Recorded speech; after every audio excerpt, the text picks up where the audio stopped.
이재명 대통령이 취임 30일을 맞는 이달 3일 첫 번째 기자회견을 열 예정입니다.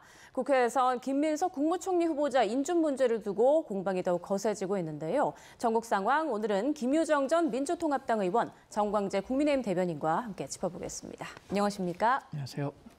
자, 오늘은 먼저 윤석열 전 대통령 얘기부터 좀 해보겠습니다. 윤 전 대통령 오늘로 예정된 내란 특검의 2차 소환 조사에 응하지 않았고 특검은 결국 이번 주 토요일이죠. 5일 오전 9시까지 출석해라라고 통지를 했는데 자, 윤 전 대통령과 특검 사이에 이런 줄다리기라고 해야 될까요? 이런 신경전 좀 어떻게 보고 계세요? 끝까지 국민에게 죄송하다는 사과 한마디 없으면서 뭐든지 이렇게 제멋대로 하는 피의자는 사실상 처음입니다. 그리고 왜 이렇게 시간에는 집착하는지 지금 7월 5일 날 오전 9시 출석해라 라고까지 얘기를 했는데 시간은 또 조정 협의를 해봐야 된다라고 얘기하잖아요. 굳이 지난번 28일 날 그 첫 출석에서도 10시를 고집했는데 정말 지난 3년간 우리가 그 여러 가지 무속 논란 때문에 굉장히 머리가 아팠는데 이 시간에도 무슨 특별한 의미가 있는 건가라는 생각마저 들게 하는 그런 대목이고요. 특히 이 특검이 계속되는 거 아니지 않습니까? 1년, 2년 가는 거 아니고 한 5, 6개월 정도 신속하게 수사하고 마무리를 지어야 되는데 이렇게 하루, 이틀, 사흘 시간 끌기 하려는 것 아닌가라는 생각밖에 안 들죠. 지금 이런 행태는. 그리고 지하로 가겠다, 몇 시에 나가겠다.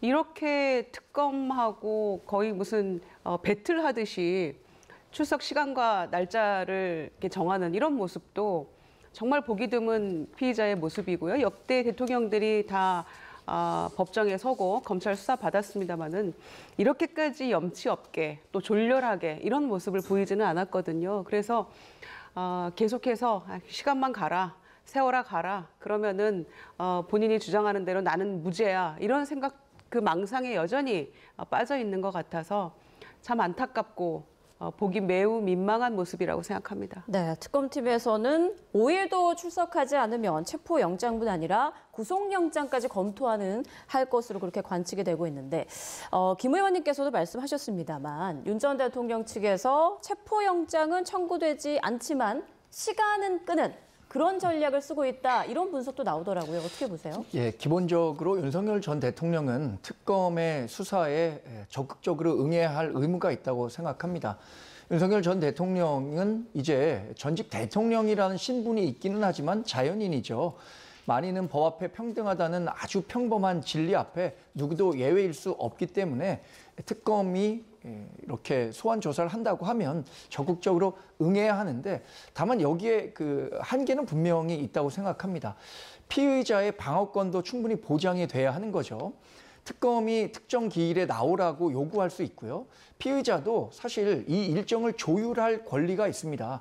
그렇다면 지난 토요일에 15시간 넘게 조사가 이루어졌고 7월 3일에 또 윤석열 전 대통령 같은 경우에는 내란 행위와 관련한 재판이 진행되기 때문에 이런 일정들을 피해서 출석 날짜를 특검 측과 조율할 가능성은 전 있다고 생각합니다.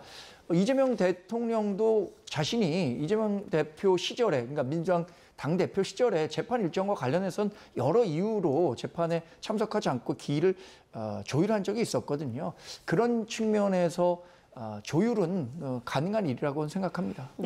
그런데 약간은 좀 다른 점이 있죠. 지금 당시 이재명 대표는 당대표와 국회의원을 하면서 정말 재판이 한두 개가 아니었잖아요. 그렇게 여기저기 출석하는 것과 지금 윤석열 전 대통령은 사실상 무직인 상태에서 형사재판만 받고 있는 겁니다. 그런데 7월 3일에 형사재판이 있다는 것을 감안하더라도 이런 식으로 이리 빼고 저리 빼고 하는 모습은 정말 볼썽사납다라고 볼 수밖에 없고요.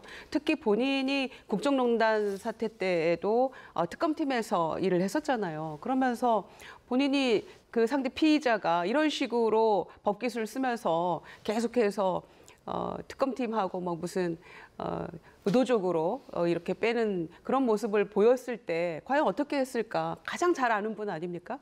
그런 측면에서 15시간 뭐 조사를 처음에 받았다고는 합니다만 사실상은 5시간이었고 총경이 나를 어떻게 총장 출신인 대통령 나를 수사해. 뭐 이런 듯한 그런 태도를 가지고 있었기 때문에 사실상은 몇 시간 안 됐던 것이고 실질적으로는 굉장히 딱 걸릴 수밖에 없는 증거를 대니까 당황했다. 이런 얘기 뭐 많은 분들이 지금 하고 계시잖아요. 그런 점에서 한정된 시간 속에서 이루어지는 이 특검에 정말 열심히 협조하고 본인이 정확하게 국민 앞에 소상히 밝히고 이런 모습이어야만 그나마 국민들이 마지막으로라도 조금은 이해할 수 있는 그런 장면이 되지 않을까 싶은데 전혀 지금 그렇지 못하다는 측면에서 굉장히 유감스러운 장면이죠. 네, 날짜와 시간을 조율하는 게 이재명 대표 때와 뭐가 다르냐 이런 입장이셨고 완전히 다르다라는 두 분의 입장 들어봤는데 자 지난 금요일이죠. 휠체어를 타고 태어난 김건희 여사에 대한 관심도 높은 상황입니다.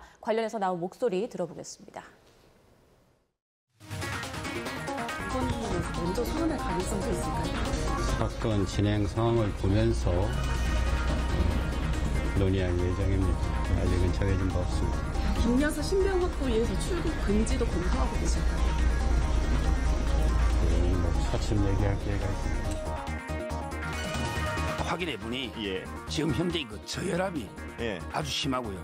그다음에 그 어지럼증, 현기증, 그리고 호흡 곤란 이런 데 다른 여러 데 그 몸에 너무 안 좋은 게 많아서 병원에서 이제 그 휠체어 타고 저혈압이다 보면 현기증이 심해요. 그래서 그 휠체어를 탔다. 열차 분명히 들었습니다. 정당한 소환 요구 좀 성실하게 임할 겁니다. 네, 김건희 여사에 대한 소환 조사가 언제 어떻게 이루어질 것인가 이 부분도 관심인데 일단 민중기 특검의 발언은 좀 언론적으로 들립니다. 그런데 나오는 얘기를 들어보니까 민특검이 판사 출신인 만큼 상당히 사건에 좀 신중하게 접근하고 있다 이렇게 분석을 하더라고요. 어쨌든 김건희 여사에 대한 소환 조사는 불가피한 일이라고 생각합니다. 지난번 그 대통령 부인인 시절에도 비공개 조사를 한번 받은 적이 있죠. 당시에도 김건희 여사가 왜 비공개 조사를 받고 입회한 검찰이 휴대폰을 반납하고 조사를 했다고 해서 이게 국민적 법상식에 맞지 않는다라는 비판을 많이 받았죠. 지금은 현직 대통령의 부인도 아니고 김건희 여사가 이번 특검 때문에 받는 16개 혐의가 있습니다. 관련해서 본인에 대한 조사 없이 특검이 마무리될 수가 없기 때문에 아무리 검찰에서 기초 조사가 마무리돼 있다고 하더라도 김건희 여사 본인에 대한 수사는 뭐 불가피하다고 보기 때문에 김 여사가 지금 건강 상태가 일정 정도는 회복이 됐으니까 병원에서 퇴원을 했겠죠.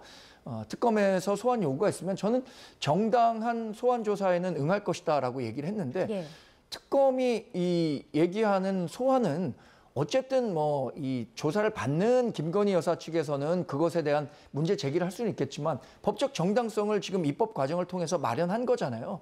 그렇다면 특검 조사에 김건희 여사도 응하지 않을 이유가 없다 이렇게 생각합니다. 네, 그 윤 전 대통령 측과 소통하는 걸로 알려진 서정욱 변호사의 말도 들어봤는데 김건희 여사가 저혈압이 아주 심해서 휠체어를 탄 거고 말씀하신 것처럼 특검에 정당한 소환 요구가 있다면 성실하게 임할 거다 이렇게 말을 했어요. 그 모든 말들 어떻게 좀 믿으십니까? 어떻게 생각하세요? 뭐 서정욱 변호사가 김건희 씨의 무슨 변호인인지는 모르겠습니다만은 글쎄요, 전 국민이 다 혈압 오르고 고혈압 환자 될 지경에 이르렀다는 모습은 생각 안 하시는 건지 제가 묻고 싶고요.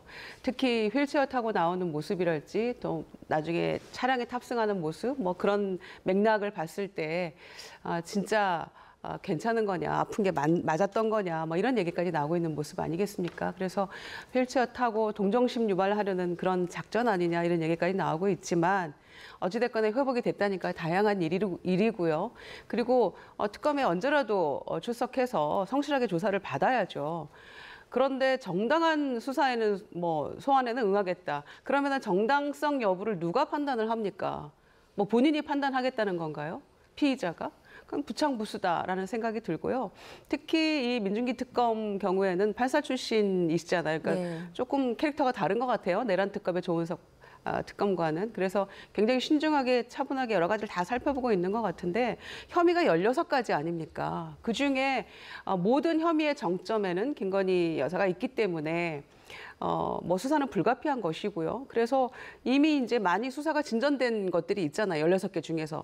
도이치모터스 주가 조작 사건이랄지 명태균 씨 관련된 거, 뭐 건진법사, 뭐 이런 뭐 명품백이랄지 이런 것들은 이미 그 확보된 또 수사 내역들이 있기 때문에 빨리 소환해서 수사를 하는 게 맞죠. 혐의가 16개인데 지금 150일 동안에 이게 어떻게 될지 알 수 없기 때문에 속도를 내는 게 중요하고요. 성실하게 소환에 응해서 수사 받아야 된다고 생각합니다. 제대로 수사받은 적 한 번도 없지 않습니까? 예. 자, 이번에는 이재명 대통령의 행보로 좀 넘어가겠습니다. 이 대통령이 취임 후 5번째 국무회의를 오늘 오전에 주재했는데요. 이 자리에서 국무위원들에게 국회를 존중할 것을 당부했습니다. 직접 들어보시죠. 국회와의 관계에서 지금 약간의 뭐랄까 오해랄까 이런 것들이 좀 있는 것 같습니다. 아무리 우리가 외형적으로 높은 자리, 높은 권한을 가지고 있다 할지라도 임명된 권력은 선출 권력을 존중해야 합니다.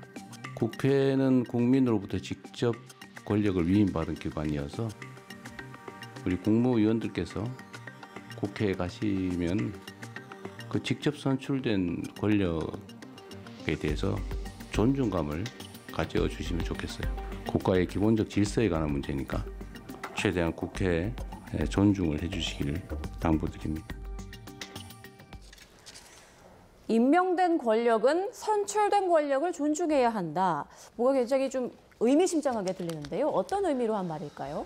대통령제 국가에서 이 두 개 기관이 똑같이 합법적 권한을 갖고 있다고 생각합니다. 정당성이죠. 그러니까 대통령을 직접 뽑기 때문에 대통령이 선출된 권력으로서의 권한을 갖고 있는 거고요.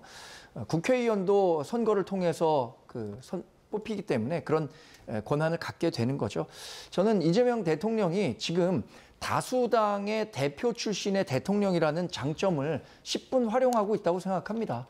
이렇게 얘기할 수 있는 것은 본인이 속한 민주당이 국회 내에서 절대 다수의 의석을 갖고 있기 때문에 국회가 본인의 그 국정 동력을 떨어뜨리는 일은 절대 없을 것이다라는 자신감이 있겠죠. 그러니까 국회와 관련해서 이렇게 조금 더 자신 있는 모습을 보이는 것 같습니다.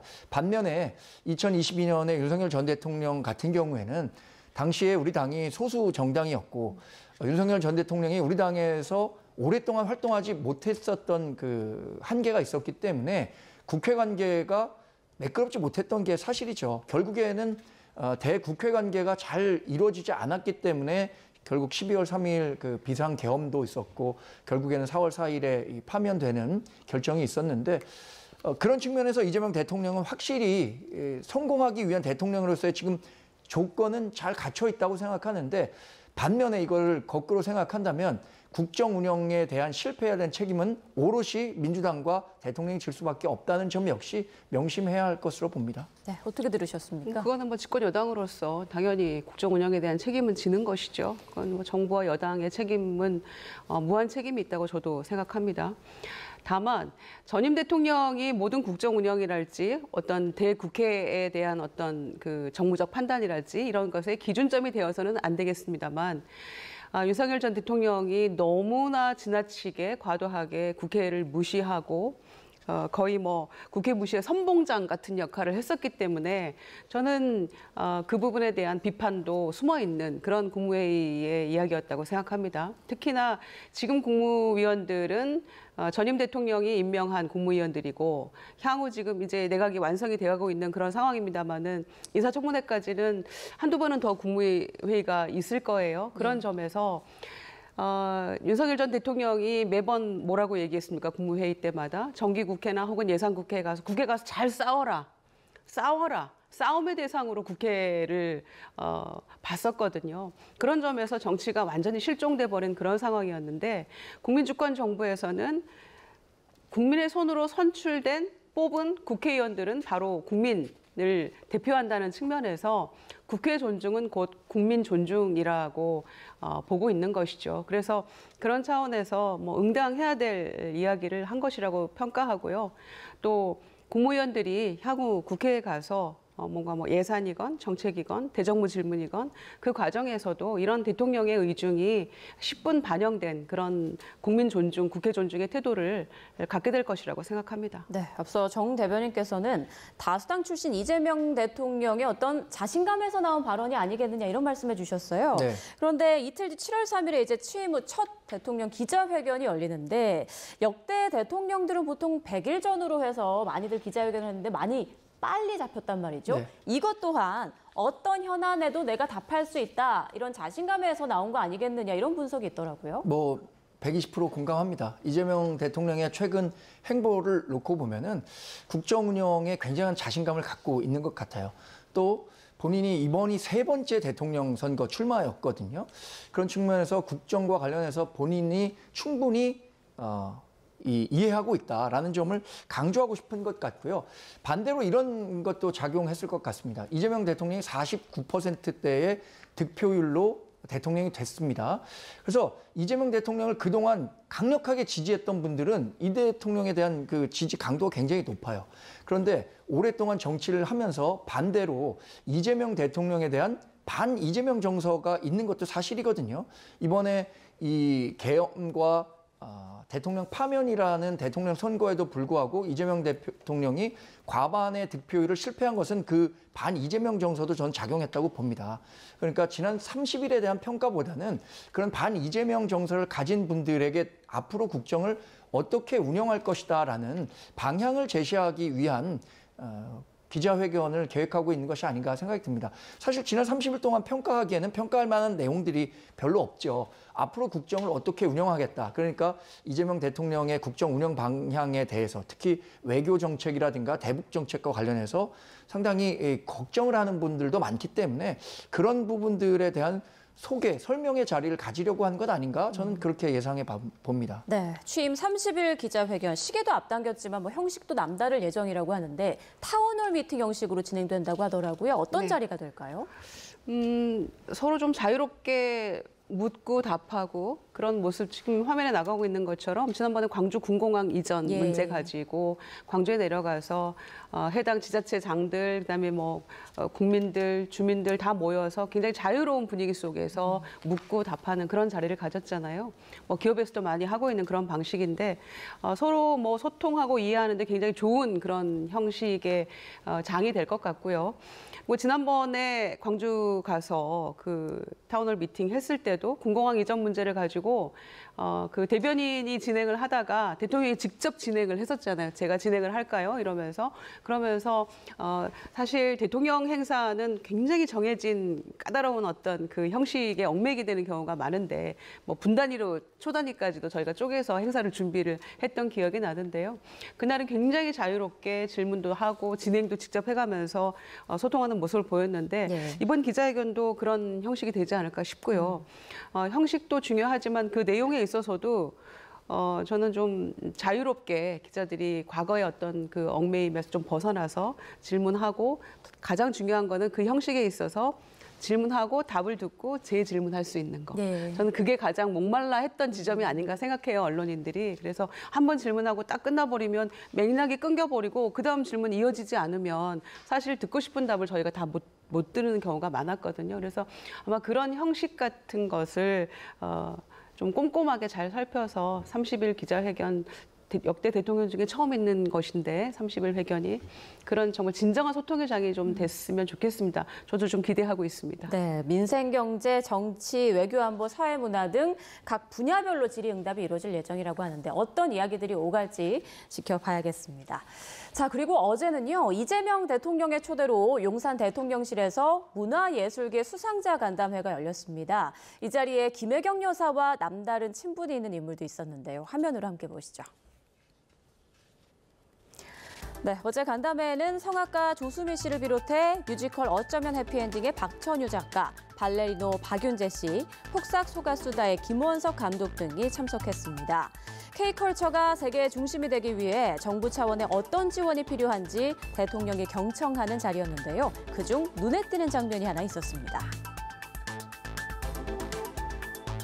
관계 있는데요. 네. 떨려. 네, 아니요. 걱정하지 마세요. 걱정하셔야 됩니다. 네. 손 줘봐봐. 네, 이 대통령이 뭔가 질문을 하려고 하자 조수미 씨가 떨린다며 김혜경 여사에게 손 줘봐봐라고 하면서 손을 꼭 맞잡는 모습이었습니다. 그 뒤로도 두 사람은 귀옛말을 하거나 손을 잡는 등 친근한 모습을 보였는데요. 알고 보니 이 두 사람 고등학교 동문이었습니다. 네, 그 유명한 학연, 고등학교 학연이 있었습니다. 선화예고. 네, 조수미 씨는 선화예술고등학교 2회, 김 여사는 6회 졸업생으로 4년 터울 선후배 사이라고 하는데요. 또 어제 행사에서는 김혜경 여사가 여러 차례 마이크를 잡고 발언에 나서는 모습을 보이기도 했습니다. 드라마 폭삭 소가수다를 먼저 울며 불며 본 뒤 이후 대통령과 함께 봤다든가 유학 준비 중에 대통령을 만나 결혼을 할지 유학을 갈지 고민했었다라는 이야기 등을 허심탄회하게 했습니다. 네, 김혜경 여사가 피아노 전공을 했다는 걸 아마 처음 안 분도 있을 것 같은데 그래서인지 이번 행사에서도 어색감 없이 발언도 하고 좀 주도하는 그런 모습도 보이더라고요. 네. 본인의 어떤 음악에 대한 피아노에 대한 꿈은 접을 수밖에 없었습니다만 남편을 선택했으니까요. 네. 그렇지만 대통령 옆에서 어떤 문화 정책이나 이런 것에 대해서는 저런 자리를 통해서라도 지원 많이 해주세요. 뭐 이런 얘기도 김혜경 여사가 하더라고요. 그런 측면에서는 아마 내조할 수 있는 그런 기회를 얻은 게 아닌가 생각을 하고요. 특히 대통령의 어떤 그 문화예술에 대한 지원 의지는 국무회의 때마다 공급자 중심, 그다음에 공무원의 어떤 시각에서가 아니라 수요자 중심으로 하라 이런 얘기를 많이 했었는데 특히 문화예술 관련해서도 수요자인 국민들 중심에서 정책을 펼쳐나가야 된다 이런 얘기를 어제 대통령이 얘기를 하시더라고요. 그런 네. 측면에서는 그래서 좀 적극적으로 지원을 많이 해야 된다. 그러면서 조수미 씨한테 뭐 여러 가지 질문도 했잖아요. 타고나는 거냐 뭐 노력하는 거냐 이랬는데 타고난 게 조금 많은 걸로 네. 결론은 났습니다만 이런 자리가 지금 우리가 K컬처가 우리 뭐 대한민국 경제에도 지대한 공헌을 하고 있고 대한민국의 위상을 드높이는 데 많은 역할을 하고 있다는 측면에서 문화예술 정책에 대한 대통령의 관심 그런 것만으로도 지원하는 것 그것만으로도 정말 굉장한 활력소가 될 거라고 저는 생각합니다. 네, 어제 화기애애한 분위기 속에 대화가 이어졌는데 그 가운데 장관 후보자에 대한 얘기도 나왔어요. 지금 국토부 문체부 장관 후보자 이제 두 자리가 남아 있잖아요. 근데 이재명 대통령이 문체부 장관 후보자 찾는 게 쉽지 않다 이런 말을 했던데요. 어제 국회 예결위가 열렸는데 유인천 장관이 참석을 했더라고요. 예. 그래서 문체부 장관이 바뀌지 않았구나라는 걸 확인했었는데 문체부 장관 인선과 관련해서는 이재명 대통령 본인이 얘기를 하고 있잖아요. 적임자에 대해서 어느 부처 못지않게 고민을 하고 있다 얘기를 하고 있으니까 이 정부 철학에 맞는 문체부 장관 인선 잘 하길 바랍니다. 우리 야당으로서는 장관 인선이 이루어지면 그분의 도덕성이라든가 업무 능력과 관련해서 꼼꼼한 검증을 해야겠죠. 특히 국토부 장관 자리가 지금 비어있는 것은 빨리 인선을 마무리해야 할 필요가 있다고 생각합니다. 예. 지금 코스피 오르는 것은 뭐 모든 국민들이 좋아하고 있지만 지금 강남 중심으로 해서 서울 아파트 가격이 굉장히 큰 폭으로 오르고 있습니다. 그래서 이례적으로 정말 전례를 찾기 어려울 정도의 고강도 부동산 대책을 내놓은 거죠. 수도권 전 아파트에 대해서 6억 원 이상의 아파트 담보대출은 금지시킨다는 거, 이거 굉장히 폭압적인 방식이라고도 볼 수 있거든요. 그러면 과거 노무현 정부, 문재인 정부를 거치면서 국민들이 갖고 있는 의구심은 이런 게 있습니다. 진보 정부, 그러니까 민주당이 집권할 때마다 아파트 값은 오른다라는 불패 신화를 갖고 있잖아요. 이런 것들이 가중되면서 시중의 부동산 심리를 더 악화시키고 있거든요. 이거 빨리 잡지 않으면 이재명 대통령의 국정에도 굉장히 큰 부담이 될 겁니다. 그런 측면에서 아파트 값을 정말 확실히 잡을 수 있는 국토부 장관 인선이 이루어져야 하고요. 정책도 나와야 한다고 생각합니다. 네, 국토부 장관 후보자, 문체부 장관 후보자에는 누가 이름으로 올릴지 관심이 쏠리고 있는 상황이고 새 정부에서 검찰개혁 임무를 맡은 정성호 법무부 장관 후보자의 오늘 출근길 모습 잠깐 보고 이 내용 이어가겠습니다. 국민들의 눈높이에 맞춘 그런 검찰개혁이라든가 또 사법체계의 변화 이런 것을 고민해야 될 입장이 있기 때문에 굉장히 신중하게 또 차분하게 고민하고 준비하겠습니다. 그 검찰 조직의 뭐 해체라든가 이런 표현은 적절하지 않은 것 같고요. 국민의 눈높이에 맞는 개혁이 이루어져야 되지 않겠나라는 생각을 하고 있습니다. 다만 뭐 수사와 기소의 분리, 또 검찰에 집중된 권한의 재배분, 또 이런 문제에 관련해서는 어느 정도 국민적 공감대가 있다고 생각하고 있습니다. 검찰 안에서 반발 기류도 좀 예상이 되는데 검찰 조직과의 소통은 어떻게 하실 계획이실까요? 저는 뭐 검찰 조직 내부에서 반발이 있을 거라고 생각하지는 않습니다. 네, 정성호 후보자 검찰개혁에 대해서 국민적 공감대가 있어야 한다고 생각한다 이런 말을 했는데 지금 보면은 조합으로 민정수석에는 봉욱 전 대검찰청 차장검사가 지명됐잖아요. 이 조합은 좀 어떻게 보십니까? 저는 우선은 정성호 법무부 장관 후보자, 봉욱 민정수석, 예. 그리고 윤호중 행안부 장관 후보자까지 예. 저는 검찰개혁의 어떤 트라이앵글이 완성됐다라고 생각합니다.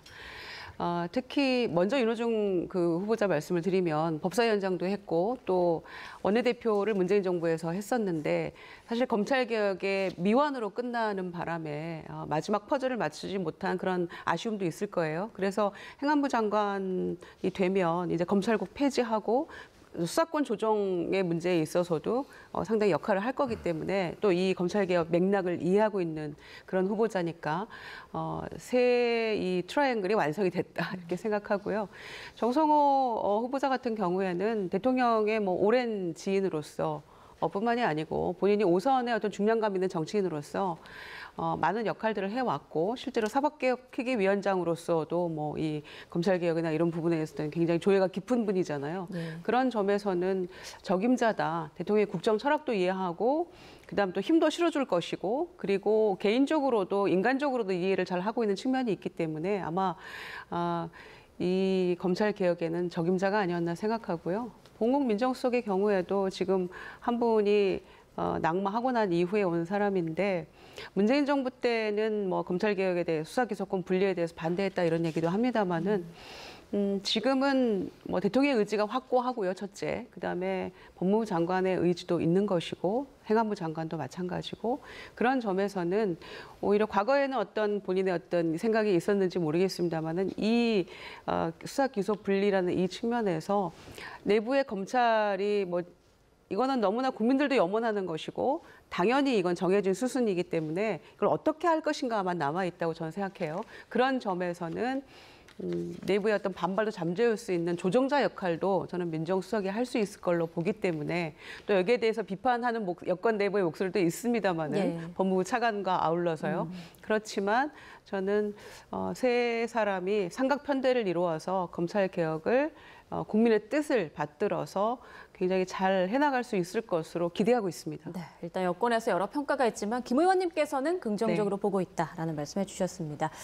앞서 그래픽에서 봉욱 민정수석 후보자라고 나갔는데요. 봉욱 민정수석 임명됐다라고 다시 한번 좀 정정해서 말씀을 드리겠고요. 오늘 심우정 검찰총장이 사의를 표명한 것으로 이제 전해졌습니다. 알려졌는데 그래서 오늘 이재명 정부의 첫 검찰 고위직 인사가 단행될 수도 있다. 이런 전망까지 나오고 있는 상황입니다. 어떻게 보고 계신가요? 일단 정성호 법무장관 후보자가 했었던 이야기 중에 조금만 이야기를 이어가자면 네. 검찰청 해체는 입법사항이기 때문에 야당인 국민의힘과도 적극 협의해야 한다. 이런 얘기 저는 환영합니다. 왜냐하면 과거에 있었던 검경 수사권 조정이라든가 공수처법 통해서 공수처를 신설했을 때 이때 야당과 엄청나게 이 갈등을 겪으면서 결국에는 졸속 입법됐기 때문에 그 검경 수사권 조정에 따른 피해가 국민에게 전가됐다 이런 평가들을 많이 하고 있거든요. 또 공수처를 만드는 과정에서도 철저하게 이루어지지 않았기 때문에 지난번 내란 수사와 관련해서 윤석열 전 대통령 수사권이 있느냐 없느냐를 두고도 한참 공방을 벌였잖아요. 저는 협상에서도 나쁜 딜보다 노딜이 낫다 이런 얘기 하잖아요. 이번에도 검찰청을 개혁한다고는 하지만 개혁이라는 미명 아래 개혁이 돼서는 안 된다고 생각하기 때문에 늦더라도 졸속 입법이 아니라 정확하게 숙고된 법안 정리를 통해서 검찰과 관련한 개혁이 이루어져야 한다고 생각합니다. 심우정 검찰총장이 사의를 표명한 것은 저는 뭐 개인적 판단이기 때문에 존중합니다. 왜냐하면 정권이 바뀌면서 우리 송미령 농림부 장관이 유임됐을 때도 제가 강도 높게 좀 비판을 한 적도 있는데 국정 철학이 완전히 다르고 해야 할 역할이 본인이 없다고 생각한다면 본인의 거취를 정리하는 게 중요하다고 생각합니다. 그런 측면에서 심우정 검찰총장이 본인이 지금 과거 정권에서 임명됐고 지금 개혁의 대상으로 꼽히고 있는 거잖아요. 검찰청이. 그러나 본인은 그 개혁의 대상이라고 생각하지 않기 때문에 이번 그 업무 보고하는 과정에서도 뭐 좀 이견이 있었던 것 아닙니까? 그런 측면에서 개인의 의견으로서는 존중합니다. 거취를 표명한 것은. 예, 심우정 검찰총장 오후에 입장 발표를 할 예정이라고 하니까요. 또 어떤 이야기를 하는지 저희가 연결해서 들어보도록 하겠습니다.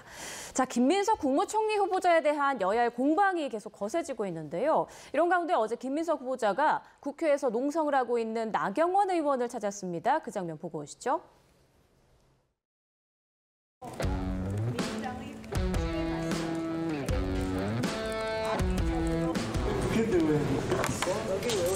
총리 후보자는 우리 김밥 먹었죠. 웰빙 간식. 웰빙 나는 언제 단식한다 그랬다. 단식하시는 건 아니고? 단식하지 마. 단식은 왜요? 단식해도 안 내려올 거잖아. 응? 단식하면 내려올 거야? 좀 자료 좀 내요. 자료 좀. 우리 당 인사 나 자료 다 갖다 줬는데 그걸 들어오질 않고. 아니 무슨 마지막. 주진 의원이 사과를 하고 나머지까지 다 드리려고. 아니 자료 안 낸다고. 그럼 자료. 아니야.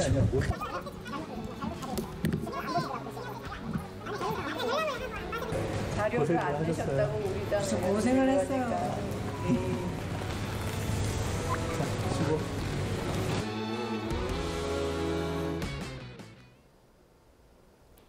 네, 저 장면을 저희가 함께 보면서 뭔가 모르게 좀 웃음이 나오는 그런 장면이었는데 어떻게 보셨습니까?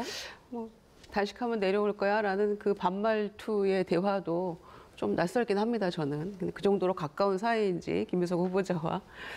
그런데 저는 뭐 일부러 지나가다 들른 건 아니고 그냥 그 농성하고 있다고 해서 찾아갔다고 알려져 있는데 뭐가 진실인지는 모르겠어요. 근데 저는 나경원 의원을 보면서 뭐 김민석 후보자 뭐 이런 상황 떠나서요. 좀 많이 안타깝습니다. 왜냐하면은 지금 우리 대한민국 국회에 여성 의원이 한 20%가 이제 간신히 됐어요. 22대 국회에서. 그러니까 한 60명 정도 되는 건데 더군다나 5선 의원에 올라가기는 정말 어려운 일입니다. 지금 뭐 아마 한두 명 있을까요? 그런 상황인데 원내대표도 했었고 여성 중진 의원이 저는 앞장서서 뭔가 이 변화와 개혁과 쇄신의 어떤 아이콘으로서의 역할을 해주길 많이 기대를 했는데 계엄 이후 뭐 탄핵 국면에서도 그렇고요. 정말 보수 괴멸에 큰 역할을 한 사람이 있다면 그중에 한 축이 아마 나경원 의원이라고 저는 생각합니다. 그런 점에서 어쩌면은 국민의힘이 지금 지리멸렬해 가고 있고 김용태 비대위원장 어제 이제 임기 마치고 기자회견하고 이제 떠났습니다마는 어떤 보수의 어떤 그 개혁이나 쇄신이나 이런데 본인이 향도로서의 어떤 역할을 해야 되는 게 아닌가, 나경원 의원은. 저기 앉아가지고 지금 이게 뭐 하는 건지 잘 모르겠어요, 저는. 당은 저렇게 엉망이 되어가고 있는데 다음 포석에 전당대회에 나올 포석이다 이런 얘기까지 나오고 있으면 굉장히 부끄러운 거 아닌가요? 그래서 저는 중진 의원들이 초선인 김용태 비대위원장 뒤에 숨어서 당 쇄신은 나 몰라라 했다라고 굉장히 비겁한 모습 보였다고 생각하는데 지금 이제 농성하면서 김민석 물러가라 이렇게 하고 있는 것은 더 맞지 않죠. 지금 자당의 운명이 어떻게 돼가고 있는지, 지금 국민의힘의 모습이 국민들에게 어떻게 비춰지고 있는지 저는 반성하고 돌아봐야 될 시점이라고 생각하고요. 김민석 후보자에 대해서는 여러 이야기 있었습니다만 여론이 막 들끓어야만, 그래야만 국민의힘이 하는 얘기가 맞는 건가라고 갸우뚱할 수도 있다고 생각합니다만 대체적으로 총리로서 적합하다라는 국민들의 의견이 있지 않습니까? 그리고 이 어려운 대내적 상황에서 빨리 함께 인준하고 넘어가는 것이 맞죠. 한덕수 총리 후보자가 그렇게 적합한 인물이고 매우 흡족해서 민주당이 지난 윤석열 정권 초대 총리로 함께 인준했던 건 아니거든요. 그런 점을 조금 기억해 두셨다가 함께 하는 게 맞다고 보고요. 나경원 의원은 빨리 농성을 거두시기 바랍니다. 지금 국민의힘 내에서도 나경원 의원의 농성을 가지고 공방이 이어지고 있는데 김종혁 전 최고위원이 이런 말을 했어요. 한심한 피서 농성이다. 그러니까 또 장해찬 전 최고가 한동훈 새우깡 라방에는 찍소리도 못하면서 이런 얘기를 한다. 이건 어떤 상황입니까? 글쎄 이 상황을 두고 당내에서 분란이 있을 만한 내용은 전 아니라고 생각합니다. 사실 우리가 지금 그 민주당이 뭘 잘못하고 있는지 국무총리 김문석 후보자가 왜 결격 사유가 있는지 이 부분에 집중해야 하는데 당내에서 나경원 의원의 농성을 두고 그것이 방법적으로 옳다 틀리다 이렇게 얘기하는 것은 전 적절하지 않다고 보고요. 저 장면 보고 조금 전 아쉬웠습니다. 김문석 후보자가 저 자리에 그러니까 나경원 의원이 농성하는 자리에 소통을 하러 간 겁니까? 놀리러 간 겁니까? 혹은 또 뭐 조롱하러 간 겁니까? 맨 마지막에 가면서 자 수고 이렇게 하면서 가는데 거기 농성하고 있는 사람한테 그 할 얘기입니까?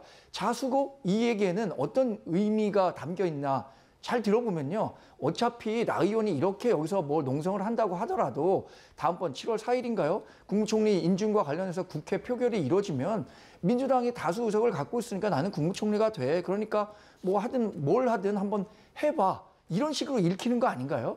저는 그래서 그 민주당 내에서도 뭐 바캉스 농성이다 이렇게 얘기를 하고 계시는데 협치의 대상이라고 얘기를 하잖아요. 국민의힘을. 그러면 동료 의원으로서 그렇게 조롱과 비아냥할 것이 아니라 고생하는 면 그 부분과 관련해서 집중해야지 저렇게 자꾸만 이렇게 조롱하고 하는 것은 전 바람직한 의정활동은 아니라고 봅니다. 네, 김민석 국무총리 후보자 인준을 두고 여야의 공방이 거세지고 있는데 민주당에서는 민영사상 책임을 묻겠다 이런 언급까지 나왔더라고요.